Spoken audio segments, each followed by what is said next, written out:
종이 축복이라는 점을 가지고 말씀을 드리겠습니다. 하나님이 세상을 창조할 때 말씀으로 세상을 창조했습니다. 그래서 모든 세상의 이 질서가 말씀 안에서 이렇게 이루어져 갑니다. 하나님이 정하신 이 말씀의 원리를 따르게 되면은 세상이 이렇게 아름답게 돌아가고, 또 인간도 마찬가지입니다. 하나님이 인간들에게도 말씀의 원리를 주셨어요. 그래서 네가 이 땅에서 생육하고 번성해라. 그러나 선악과는 먹지 말아라. 그래서 하나님이 사람들에게도 어떻게 살면 이 땅에서 하나님의 복을 누리고 살 것인가, 또 풍성한 삶을 살 것인가 해서 분명하게 말씀했습니다. 근데 이 말씀의 질서를 어긋날 때 인간에게 문제가 오고 세상에도 문제가 오는 겁니다. 그래서 이 하나님의 말씀에 거역하고 불순종한 것은 인간에게 결국은 저주가 오게 되고 고통이 오게 됐습니다. 고장난단 말이 있죠. 영어로 보게 되면은 out of order, 질서를 벗어났다 이 말이에요. 고장난단 말이. 자, 세월호가 침몰한 것은 뭔가 그 배가 뭔가 결함이 있고 잘못했기 때문에 그랬을 거예요. 그 질서를, 그 매뉴얼대로 하지 않냐고 질서를 어긋났기 때문에 엄청난 그 사고를 내가지고 우왕좌왕하면서 나중에 수많은 인명들이 이렇게 죽는 결과를 가져왔습니다. 여러분, 차가 가다가 갑자기 이렇게 엔진에 불이 붙은 날지 고장나게 되면은 많은 해를 당하게 됩니다. 이게 질서를 어긋나면 그런 거예요. 인간도 마찬가지입니다. 하나님이 이 땅에서 질서를 세웠어요. 말씀으로 질서를 세우는데 이 아담이, 쉽게 말해서 아담이 질서를 어긋난 겁니다. 고장낸 거예요. 그러니까 그 인생이 잘 될 수가 없고 꼬이는 겁니다. 그래서 불순종은 결국 저주를 초래한 거죠. 그래서 아담 한 사람이 하나님 앞에 불순종을 통해서 그 아담의 후손인 모든 인간들에게 이러한 고통이 왔습니다. 가난이 오고 질병이 오고 저주가 오고, 그리고 또 곳곳에는 전쟁과 학살의 위험이 있습니다. 지금 이 나이지리아 북부에 과격 이슬람 단체 보코 하람이라는 이런 단체가 있어요. 이 단체에서 얼마 전에 이렇게 어린 10대 여학생들을 200명을 납치했어요. 납치해서 이 사람들을 인신매매해가지고 파는 거예요.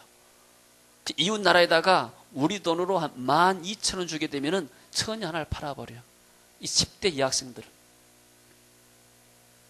그래서 지금 전 세계가 좀 분노하고 있어요. 이 나이지리아 정부는 무능해가지고 이 단체가 지금 이렇게 버젓이 활동해도 어떻게 손을 쓸 수가 없는 거예요. 그래, 버락 오바마 대통령의 부인도 나서가지고 그 학생들을 찾자고 지금 난리가 아닙니다.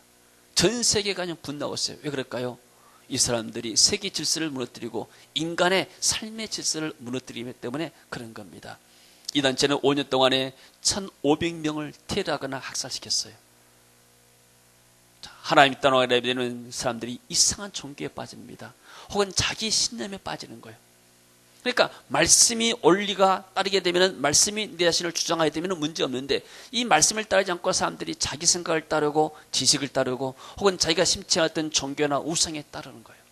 그러니까 인간은 겉모양만 봐서는 알 수 없어요. 그 사람의 인사이드 속에가 어떤 생각을 하고 있는지, 이 사람의 사상이 어떤 건지.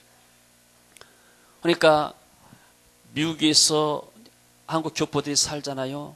그렇기 때문에는 어떤 사람은 한국말을 전혀 못하고 교포 이세이기 때문에 거기서 영어만 해요. 그럼 겉모습 볼 때는 분명히 한국 사람인데 안에 이 속 사람은 전부 다 미국 사람이에요. 생각도 미국이고 말도 미국말 하게 되고. 여러분, 겉만 봐서는 사람을 알 수 없는 거예요. 우리가 마음속에 어떤 걸 갖고 있는가. 그래서 사람들은 하나님을 떠나게 되면 결국 잘못된 길로 가게 되고 어그린 길로 가게 되고 고장난 인생길이 되고 마는 겁니다. 그래서 죽고 나게 되면 이 땅에서 심판이 오게 되고 영원한 형벌을 면치 못해요. 그래 하나님께서 이 인간들에게 고통과 무질서와 저주까지 빠진 인간들에게 구원의 길을 제시한 것이 그리스도입니다. 하나님 떠난 인간들이 하나님을 만날 수 있는 유일한 길이 이 그리스도인데, 내가 곧 길이요 진리요 생명이 나를 통하지 않고는 아버지께로 올 자가 없다고 우리 주님께서 말씀하고 계신 겁니다. 그래서 예수를 믿을 때 내가 하나님 떠난 사람들이 하나님을 만나게 돼요. 예수를 통해서 십자가의 보혈을 통해서 나의 모든 과거의 죄와 허물이 다 사해지는 겁니다. 그리고 나서 내가 하나님의 자녀가 되면은 그때부터 하나님 말씀이 내 안에 들어오게 되고 말씀이 나를 주장하게 됩니다. 할렐루야.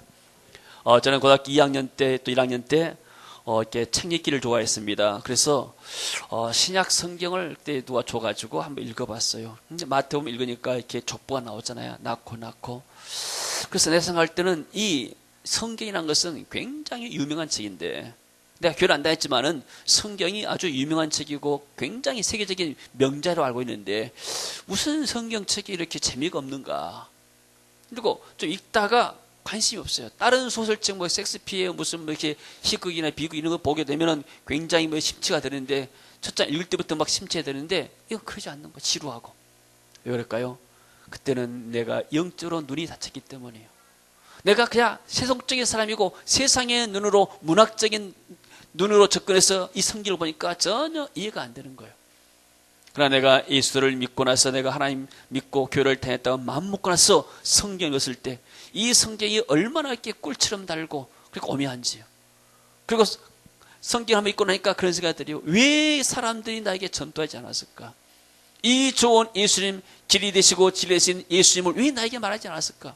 오히려 내 주변에 교회 다니는 사람들이 미운 마음이 드는 거예요. 왜요? 성령께서 내 안에 역사하기 때문에 그런 거예요.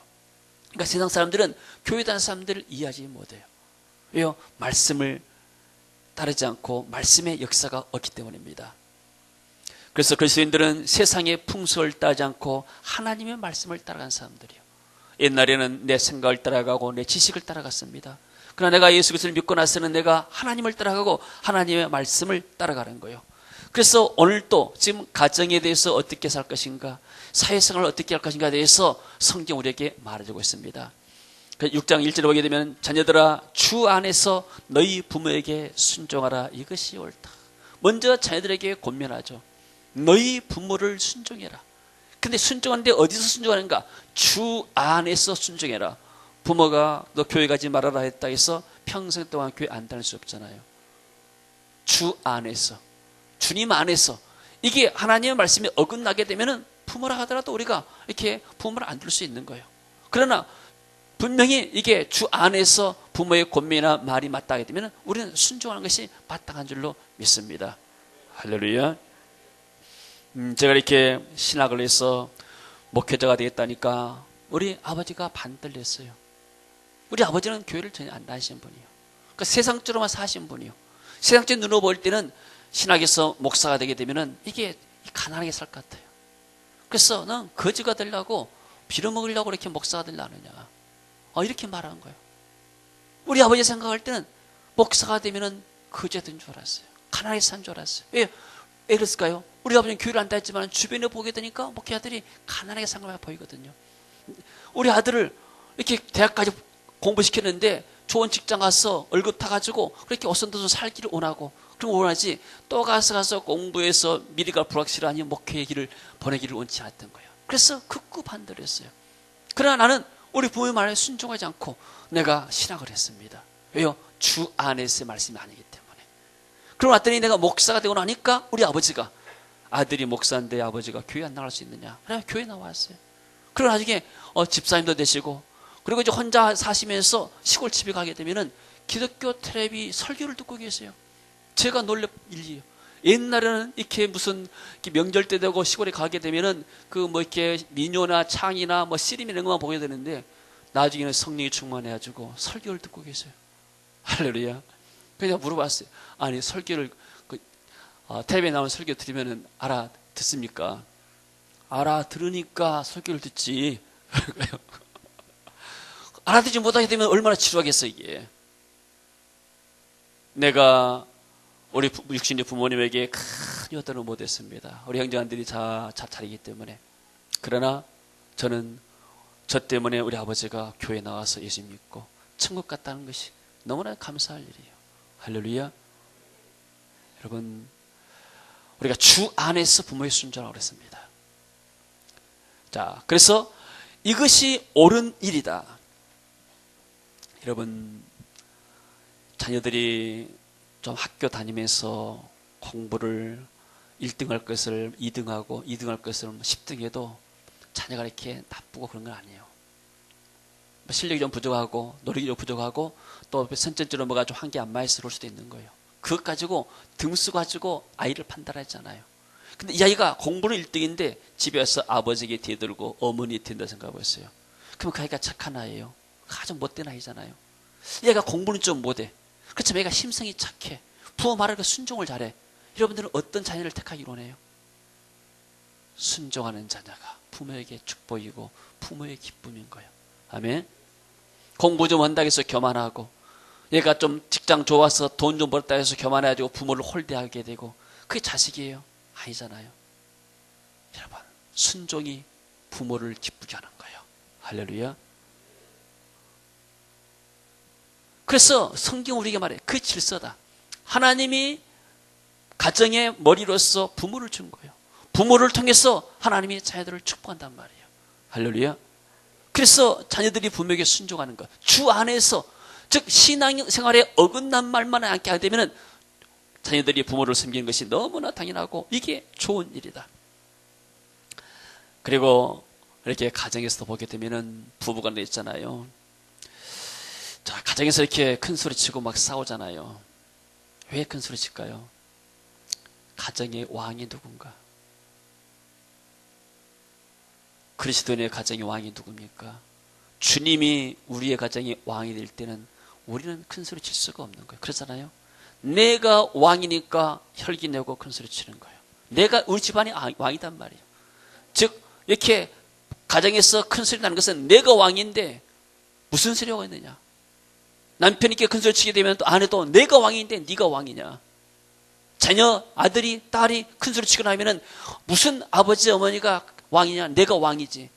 왕이 큰 소리 치는 거예요. 여러분, 왕은 뭐예요? 왕은 명령하고, 종은 뭐예요? 순종하고 따르면 되는 거예요, 명령에.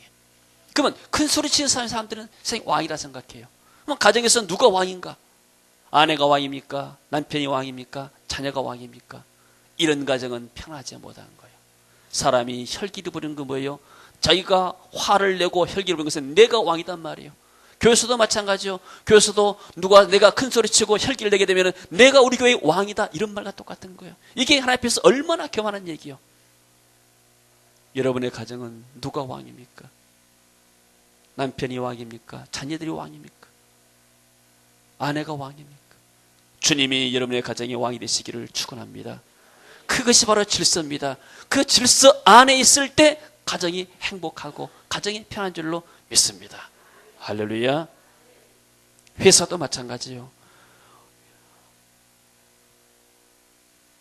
오지르니까 종들아 두려하며 떨며 성실한 마음으로 육체 상전에게 순종하기를 그리스도께 하듯 하라.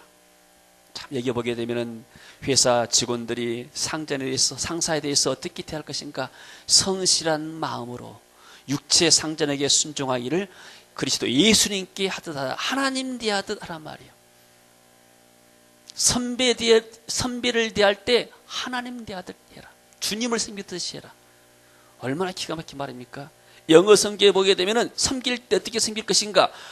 전심으로 너희 상사를 섬겨라. 주님을 섬기는 것처럼, 사람 섬기는 것 말고 하나님이 섬기는 것처럼 직장 상사를 섬기란 말이에요. 그렇게 섬기고 나면은 정말 직장에서 성공하고 형통할 줄로 믿습니다. 요셉이라는 사람이 이런 사람이에요. 요셉이 보디바를 섬길 때 하나님처럼 섬겼어요. 요셉이 애굽의 왕교하니까 그 왕을 정말로 하나님처럼 섬긴 거예요. 그러니까 요셉이 가는 곳곳마다 직장이 복받게 되고 나라가 복받았어요. 한 사람 때문에, 하나님을 섬기는, 정말로 직장의 상사에서 상사를 주님처럼 섬기는 그 한 사람 때문에 그 직장이 복받게 되고 나라가 복을 받는 거예요. 할렐루야. 아멘. 그리고 부모들도 마찬가지입니다. 부모들에게도 명령을 줬죠. 2절에 보니까, 자, 3절에 보니까, 4절에 또 아비들아 너희 자녀를 노엽게 하지 말고 오직 주의 교훈과 훈계로 양육하라. 여러분, 이렇게 부모들이 자녀들을 물론 잘못 나갈 때 훈계합니다. 교양이란 말은 책망한단 말이요. 훈계란 말은 이제 올바른 말로 말씀으로 가르친다 그 말이죠. 자녀들에게 책망할 때 때로는 감정이 섞일 수가 있는 거예요. 감정이. 그러면 자녀들이 상처를 받아요. 또는 학대를 해요. 폭력을 써요. 아이들은 힘이 없기 때문에 부모가 때리면 맞아야 되잖아요. 또 신체적인 학대만은 아니고 말로도 학대를 해요. 막 저주하고 막 욕하잖아요. 자기가 살기가 힘드니까 자녀들에게 퍼붓잖아요. 이렇게 하지 마라 말이야. 자녀들을 노엽게 하지 말고, 자녀들에게 상처 주지 말고, 자녀들에게 이렇게 화나게 하지 말아라. 오직 주의 교양과 하나님의 말씀으로 이들을 책망해라. 잘못 나아야 되면 책망도 하게 되고, 그리고 하나님의 말씀으로 양육해서 하나님을 잘 섬기게 되고, 이 땅에서 승리하는 길을 가르쳐줘라.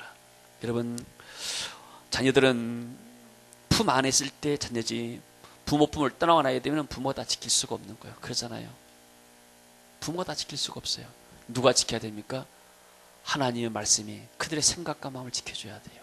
그러려면 아이들이 스스로 하나님의 말씀을 듣고 훈계를 받고, 하나님의 말씀을 듣고 인도를 받고, 성령의 인도받고 사는 그런 삶을 대할 때 이 아이들은 어디다 내놔도 아이들이 승리하며 살 줄로 믿습니다. 할렐루야. 여러분, 성경 말씀은 우리에게 진리를 가르치고 우리에게 올바로 사는 삶을 가르칩니다. 어떻게 하면 인생이 정말로 풍성하게 살고 행복하게 살게 되고 많은 사람들에게 축복의 통로가 될 것인가. 교회 안에서도 마찬가지입니다. 교회 안에서도 하나님이 질서를 세웠어요. 장로님들을 세우고 또 이렇게 교사들을 세워서 아이들을 가르치고 그럽니다. 여러분, 교회 안에서는 교회 장로님들이 제일로 어른이에요. 여러분, 나라의 대통령이 제일로 어린이잖아요. 대통령이 나보다 나이가 더 적다고 해서 대통령을 무시합니까? 안 그래요. 장관들이 나이가 더 많고 장관들이 더 이렇게 연세도 있고 경륜도 있지만은 대통령 앞에서는 권위에 눌리는 거예요. 권위 앞에 순종해야 되는 거예요. 하나님이 세웠기 때문에. 할렐루야. 여러분, 교회 안에는 장로님이 아무나 장로님 되지 않아요. 다 하나님이 신앙을 인정하고 다 인정해서 기름 부어 세운 종이란 말이에요. 할렐루야.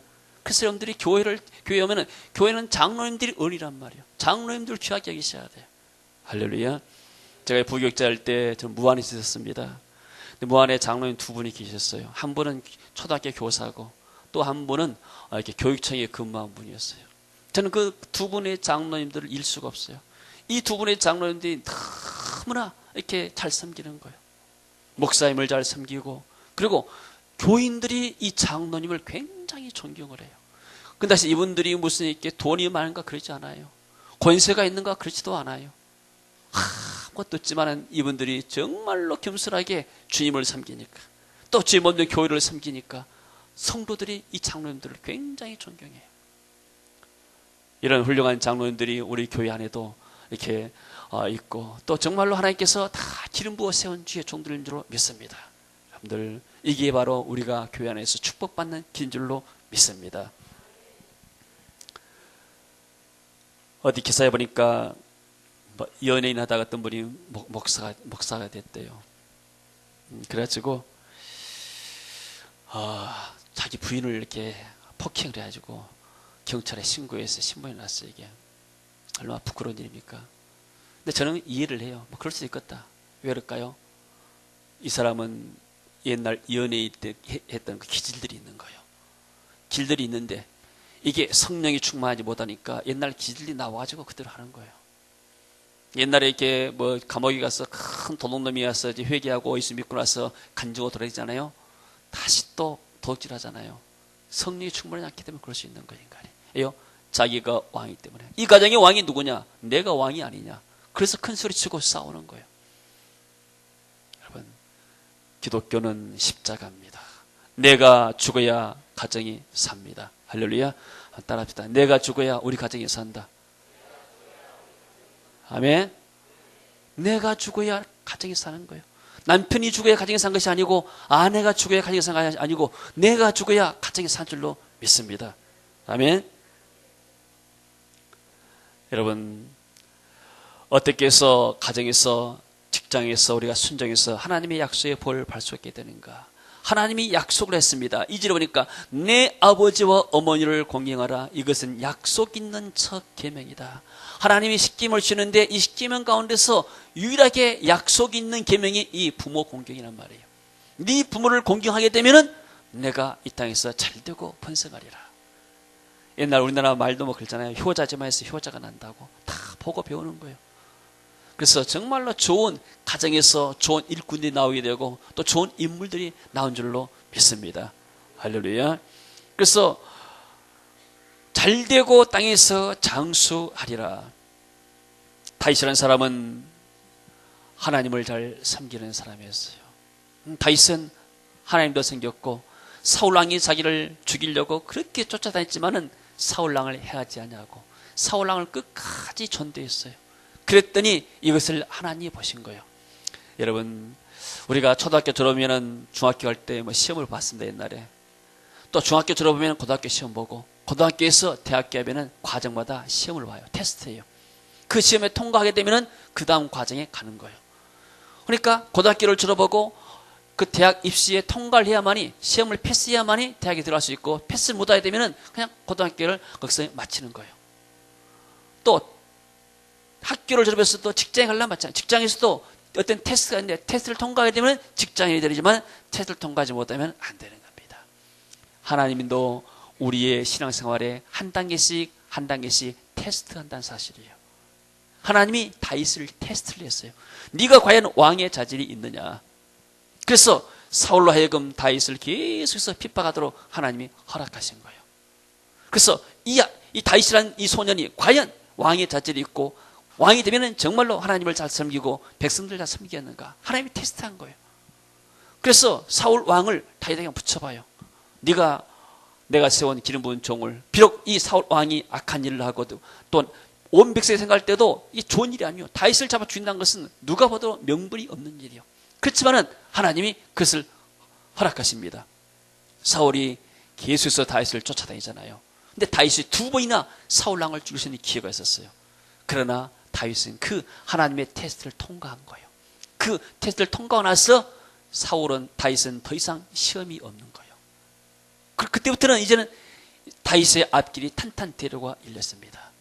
할렐루야. 여러분, 하나님은 우리의 신앙을 테스트한 거예요. 이런 어려움을 줘가지고 그것을 딛고 일어서느냐 못 있느냐, 그것을 딛고 일어서지 못하게 되면 그 수준에서 뛰어넘을 수가 없는 겁니다.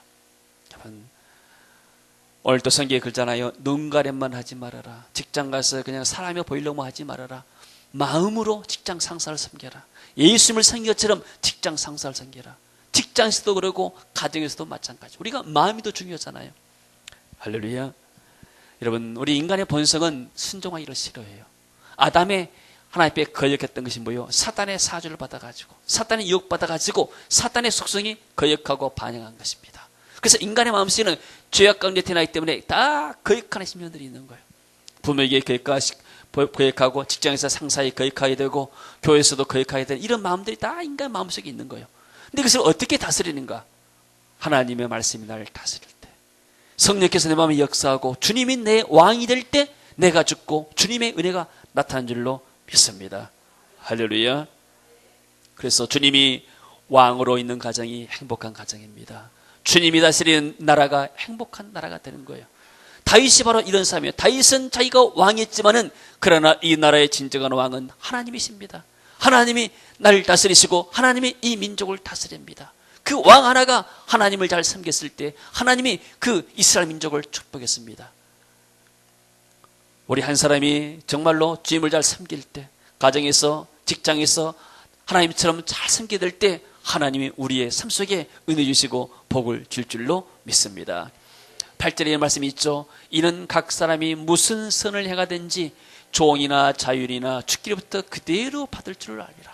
상은 뭐요? 하나님이 주신단 말이에요.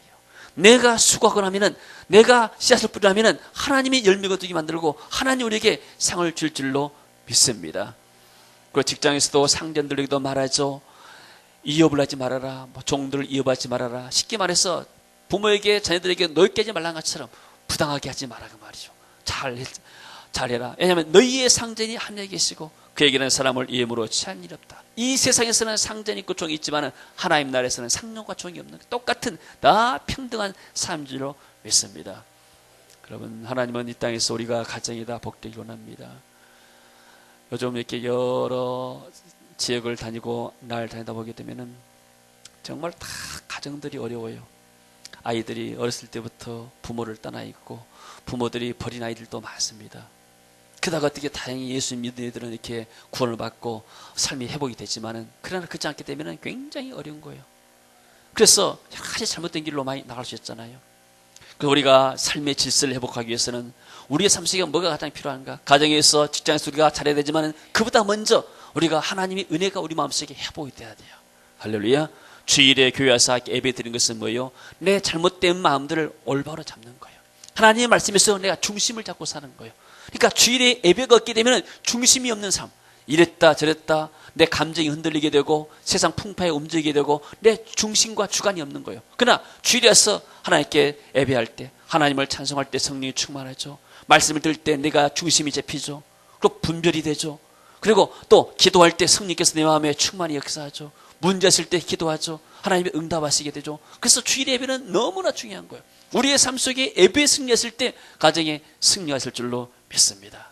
예배가 없게 되면 우리의 삶이 흐트러져 버립니다. 중심을 잡을 수가 없어요. 나중에 문제가 생겨도 어디서 문제가 발생했는지 갈피를 잡을 수가 없는 거예요. 우리의 삶이 하나님을 예배하는 예배 중심이 될 때 가정이 바로 서게 되고 직장이 바로 서게 될 줄로 믿습니다. 하나님의 큰 축복이 우리의 가정과 또 여러분의 직장과 사업장 가운데 충만하기를 주 이름으로 축원합니다.